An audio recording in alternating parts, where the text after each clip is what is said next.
Swear to me that you'll give my movie a good review! Batman was in the movie I just watched, the Dark Knight Rises. So I should probably do a review for that. Here's the little musical intro thingy.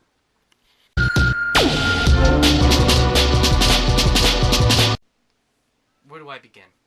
I'm gonna start off with a spoiler-free section because I think you guys don't want this spoiled, and also it's kind of hard to talk about this movie without spoilers, so I'll have a spoiler section after this. But starting off with what I liked, which unfortunately, I mean, there was a lot of things I did like, but there was a lot of things I didn't like. So let's start with what I liked. Anne Hathaway's Catwoman was a surprise because I've never been a big fan of Selena Kyle. She's just never been a very interesting character to me. She's usually just there to be sexy and that's it. She steals stuff, you know. She's a cat burglar. Funny, but that never really interested me. I mean, look at the Joker or Scarecrow or Clayface. You know, they've all got this interesting personality, this interesting ability, some way to test Batman, right? But Catwoman just never felt like a real challenge for Batman, mostly because she really isn't. I mean, sometimes she's just portrayed as an anti-hero and not really, you know, a big villain for Batman. So, I was never a big fan of her, and I've never liked any of her portrayals in live action form. However, in various cartoons, she's tolerable to me. I mean, I didn't think she was amazing in most of the Batman cartoons I've seen, but I've never really liked any live action Catwoman portrayals until now. I thought Anne Hathaway actually did a really good job and was much needed in a movie that was so bleak and dark. You know, she kind of you know, cheered you up a little, you know. And this movie is very dark. I would say it's the darkest of Christopher Nolan's trilogy, which, that reminds me, I watched Batman Begins and The Dark Knight earlier this week, and I've got to say, this was the weakest one by far. You know, Batman Begins was that perfect Batman movie in that it had everything that you could ever want to see in terms of Batman's personality, and then The Dark Knight followed it up by showing the Joker, and it was like those two were like the perfect Batman companion films. You had, in the first one, you got Batman, and he was done perfectly. His origin and all that. Dark Knight, you got the Joker, Batman's greatest villain, his most psychological villain. This one, what else is there to do? Well, the thing to do was to feature Bane, a character created in the 90s in Batman comics from the storyline called Nightfall, who breaks Batman's back. So they wanted not only a darker villain, but a physically stronger villain who has a lot more power, not just physically, but there's like a lot more people involved with him. He pretty much takes control of Gotham, which you can see in the trailers, so I'm not spoiling anything there. And you know, I think that while Bane in some ways is kind of like an evil Batman, I guess, like you could kind of see that, he really came off as just like in the first half of the movie. It really isn't until he gets in his big fight with Batman that he does anything like really awesome. But that was like the peak, I feel. And then after that, I just feel like he's just kind of there, and like, yes, he's running the show, or so we think, but it's just, he's there. He doesn't have the presence that Heath Ledger had. By the way, Tom Hardy is playing Bane, the main antagonist, or so it seems, villain, the villain of the movie, and he doesn't have the presence that Heath Ledger had as the Joker. So it's just kind of like, okay, he's pretty intimidating for the first half. I mean, for most of the movie he's intimidating, but then after a while it's just like, okay, can you show me Batman again? Which I'll get to that in my spoiler-filled section, why I would say that. Just watch the movie, but probably my biggest problem with the movie was the editing. the score that Hans Zimmer did for this movie is probably the best score of his entire career. Like, he did great scores for other movies, and I'm a big fan of Hans Zimmer as a composer. This was his best. The chanting for their Fire Rising aspect of this score is amazing. I love how it ties in with Batman's theme. It's amazing. But it's so loud, like the way it's edited, that they had it so loud that you can't hear a lot of the dialogue. And I'm just like, wait, what did that guy say? I mean, I understood the plot fine. It's a pretty basic plot, you know. Bane controls Gotham City and hurts Batman. That's all I will say without spoiling anything. And it looks like, oh, Batman looks like he's really getting hurt. What's he gonna do? It looks like Bane, you know, really beat him. That's what I'll say without spoiling. But yeah, just I don't know what happened. And you know, Bane, there was a lot of people worried that Bane wouldn't be audible. For the most part, I understood what he was saying. I think because they didn't play the score so loudly over what he was saying, but everybody else, to where I heard, I think I understood less of what Batman and like Commissioner Gordon were saying than the freaking Bane, who was the guy that everybody was freaking out about. Oh, will we understand what he's saying? So I thought that was silly, you know. But I don't know if that was just. I'm assuming it wasn't just the theater I was at, because I've read some reviews where they said, yeah, the music was just too loud on a lot of scenes. So I don't know what happened there. The movie feels too ambitious. There's too many characters, too many subplots going on. Joseph Gordon-Levitt plays this cop character. They have Commissioner Gordon, who is always, throughout this trilogy, has been one of my favorite characters. And really is one of my favorite Batman characters, period. Not just in these movies. But, and then you've got Selina Kyle, Catwoman. You've got Bane. You've got other mysterious characters who are less involved, or so it seems. You know, you got Lucius Fox, Alfred, but it just, I don't know. It just feels like there's a lot.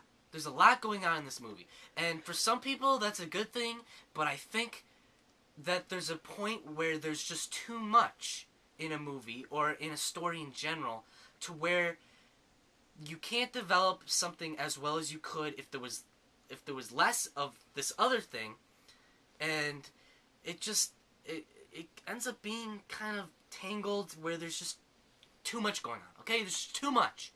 I'm sorry.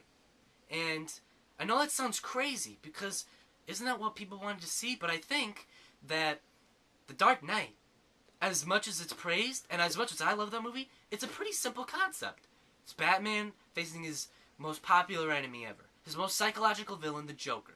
He tests him. The Joker pretty much has Gotham City play a game. In this movie, Bane pretty much has Gotham City under control. He's pretty much the ruler in this movie, and he's scaring everybody. He's in control, and Gotham is falling to pieces, much more so than in the last two, which is why this movie is extremely dark.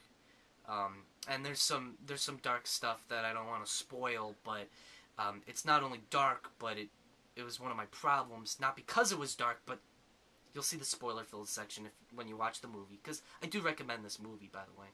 I don't hate everything in this. You know, I just, I liked Christian Bale a lot as Bruce Wayne and Batman. I've liked him throughout this whole trilogy.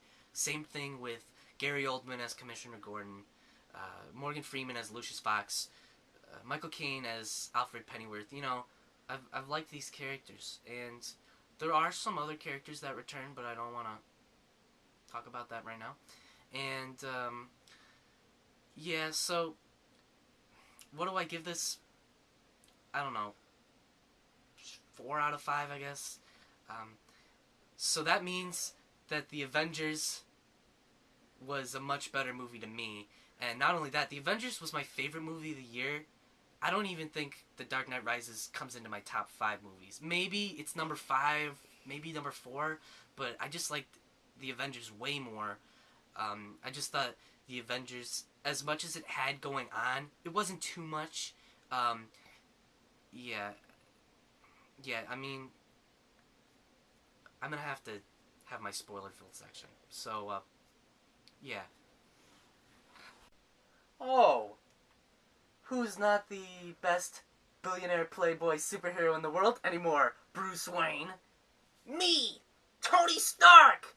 And get this, you can actually understand what I was saying in the movie. Ha ha! Here's my spoiler-filled section, everybody. You know, that thing at the end, which is kind of like a twist.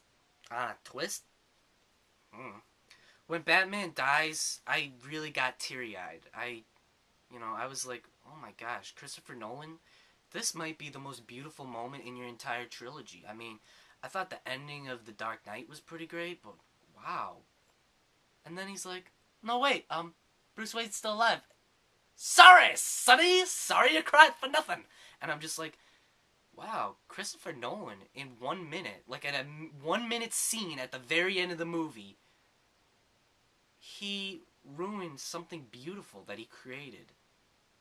Why would he do that? I mean, maybe because he thought people would be upset that Batman was dead, but you don't kill your character off and then have such a beautiful moment where it's like, yeah, he's dead, and here's where you cry, but it was just done so masterfully, just done so beautifully, and then go, oh wait, he's still alive, which is a callback to a scene earlier with Alfred where he wanted to see Bruce Wayne happy, and I'm just like,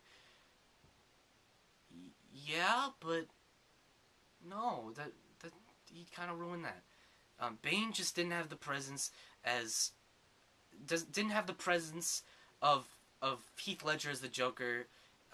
He didn't have the presence of Liam Neeson as Ra's al Ghul from Batman Begins, who, if you see the movie, Ra's al Ghul, he's dead in Batman Begins, but who is his heir, And then there's that twist where it's like Bane is Ra's al Ghul's son, and there's this thing in adaptations called a composite character, and I thought, well, I knew that what was her name, Miss Tate, was Talia al Ghul, Ra's al Ghul's daughter, all along. It was pretty obvious, and I knew about Talia from the comics and cartoons of Batman. I was like, oh, Bane and Talia al Ghul are brother and sister. I didn't see that coming. And then they're like, nope, Bane is not Ra's al Ghul's son. It's, no, just Talia al Ghul. She's the heir. And I'm just like, oh, you had something interesting that I didn't see coming. And I was just like, alright, forget that.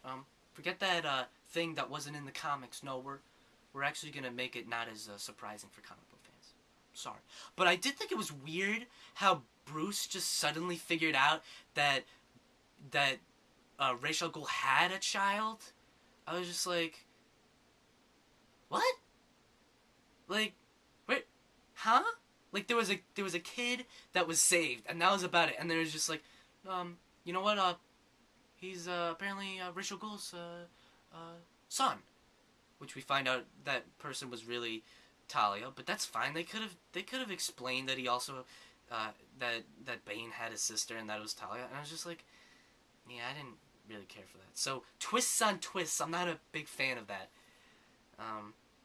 Yeah, I did like the cameo by Cillian Murphy as the Scarecrow, Dr. Crane.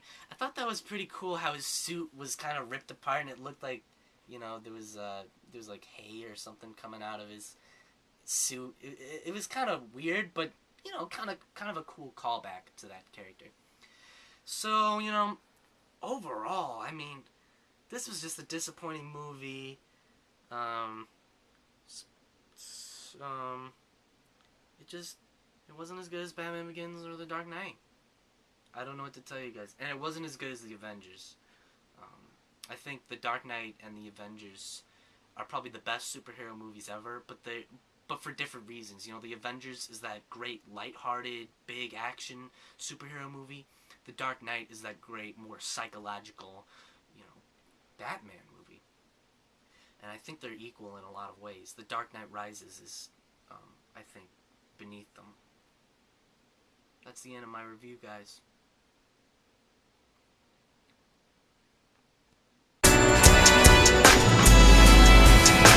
Man of Steel teaser trailer debuted with The Dark Knight Rises.